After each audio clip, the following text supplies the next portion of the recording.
बहुत समय पहले प्राचीन काल में एक राज्य में एक राजा राज्य करता था। उस राजा के बगीचे में एक बड़ा सा पेड़ था। उस पेड़ पर एक चिड़ा व चिड़िया रहा करते थे। राजा सुबह और शाम को अपने बगीचे में टहलने के लिए जाता था। एक दिन राजा ने देखा कि चिड़ियों का घोंसला नीचे गिरा हुआ है। जब नज़दीक जाकर देखा तो घोंसले के अंदर 4 अंडे थे, जिसमें एक अंडा फूट गया था और उसमें से एक चिड़िया का बच्चा बाहर आ गया था। वह बिल्कुल ठीक था। राजा ने सिपाहियों से कहकर घोंसले को वापस पेड़ पर रखवा दिया। कुछ दिनों बाद बाकी अंडों में से भी बच्चे बाहर निकल आए। उन बच्चों की माँ उन्हें दाना व कीड़े मकोड़े लाकर खिलाती थी। कुछ दिन बाद ही वे बच्चे बड़े हो गए। अब उनका समय उड़ान भरने का था।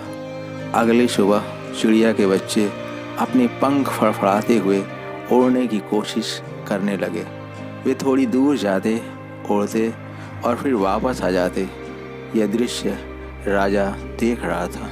उनमें से पहली चिड़िया शांत बैठी हुई बाकी चिड़ियों को उड़ते देख रही थी। वह स्वयं उड़ने की कोशिश नहीं कर रही थी। इन चिड़ियों की माँ उसके पास जाकर चोंच से धक्का देकर उसे उड़ाने की कोशिश कर रही थी, लेकिन वह उड़ती नहीं, थोड़ा सा खिसक कर वहीं बैठ जाती। अब अगले दिन सभी चिड़िया भोजन की तलाश में उड़ गईं, पर यह चिड़िया वहीं बैठी रह गई। राजा ने देखा कि चिड़िया अकेली बैठी हुई है। राजा को बड़ा ही आश्चर्य हुआ कि यह चिड़िया उड़ क्यों नहीं रही है। ऐसे कब तक इसकी माँ इसे दाना खिलाएगी।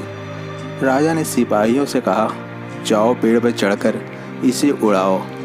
एक सिपाही पेड़ पर चढ़कर उसे उड़ाने की कोशिश करने लगा, लेकिन वह चिड़िया एक डाल से दूसरी डाल पर भाग जाती, लेकिन वह पेड़ छोड़कर नहीं जाती। राजा ने सिपाही को नीचे उतरने को कहा और आदेश दिया कि जाओ नगर में जाकर सबको सूचित कर दो कि जो इस पक्षी को बिना नुकसान पहुंचाए इस पेड़ से उड़ाएगा उसे पुरस्कृत किया जाएगा। सैनिक ने पूरे नगर में जाकर सबको सूचित कर दिया। अगले दिन बाकी चिड़िया भोजन जुटाने के लिए निकली और वह चिड़िया वहीं बैठी रही। कुछ देर बाद ही राजा के बगीचे में भीड़ जमा हो गई। सब लोग तैयार थे। एक एक करके सभी ने उसे उड़ाने की कोशिश की। कोई पेड़ की डाली को हिलाता तो कोई उसे पकड़कर हवा में छोड़ देता, लेकिन वह वापस पेड़ पर आकर बैठ जाती। अंत में सब हार कर वापस चले जाते हैं और राजा भी महल चला आता है। उसी शाम एक आदमी महल में राजा से मिलने आता है।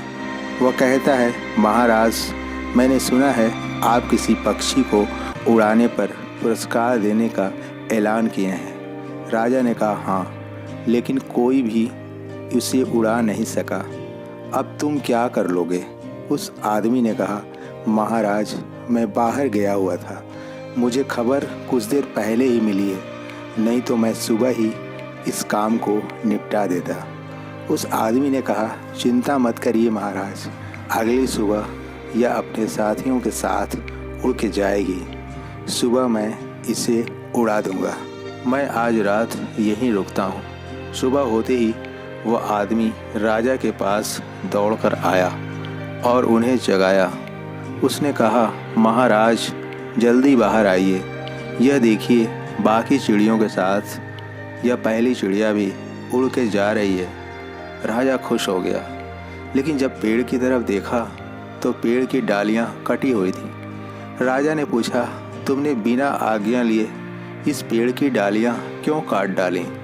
उस आदमी ने कहा, महाराज, उस चिड़िया को उड़ाने के लिए पेड़ की सभी डालियां काटना जरूरी था, क्योंकि वह चिड़िया अपनी आरामदायक स्थिति में रहना चाहती थी, क्योंकि उसे पेड़ पर ही बैठे बैठे सब कुछ मिल रहा था।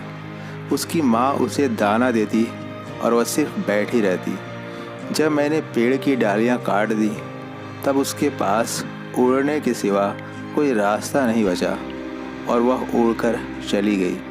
और अब वह जिंदगी की तकलीफ़ व खुशी का सही अनुभव कर पाएगी। राजा ने उसकी सोच की तारीफ़ की और उसे पुरस्कृत कर विदा किया।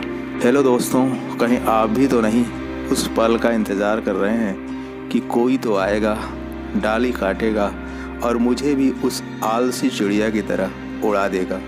क्योंकि हमारे जीवन में कई बार ऐसा होता है कि हम अपने आप को कंफर्ट जोन में ही रखते हैं। जब तक हमारे पास संकट नहीं आते तब तक कुछ नया करने की सोचते भी नहीं। और कुछ लोग नया करने की सोचते भी हैं तो आलस से उस सोच को वहीं दफन कर देता है और वह फिर आराम करने लगते हैं। इसलिए आने वाले किसी भी परिस्थिति के लिए अपने आप को तैयार रखिए, मेहनत कीजिए।